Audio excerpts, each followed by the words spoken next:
Okay, so in Isaiah 28:17, it says, make righteousness and justice the measuring line and plumb line.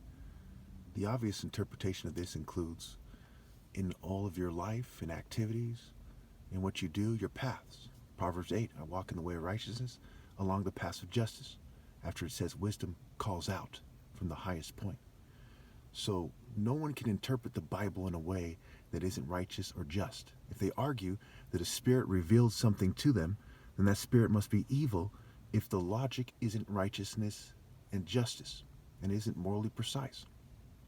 And it doesn't include putting God first and a willingness to die for God in righteousness and for your family to be persecuted for God in righteousness, for you to do, as the core point, right?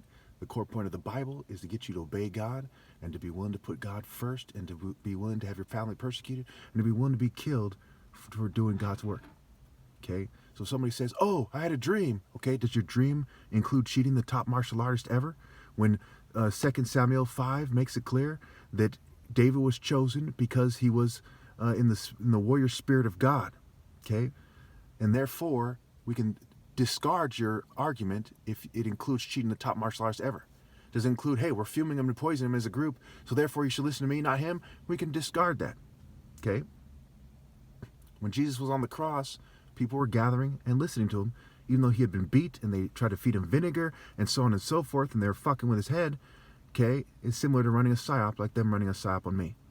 There is no excuse for not rallying and obeying God through me in 2022 when it's the information age, and that comes with a lot of philosophical discussions, spiritual discussions, and religious discussions. Social, spiritual, economic, political, and religious discussions. There's no excuse.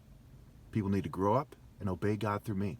There is no church or translation or interpretation of the Bible that overrules the top martial artist's argument of moral precision and his right to lead. Thank you.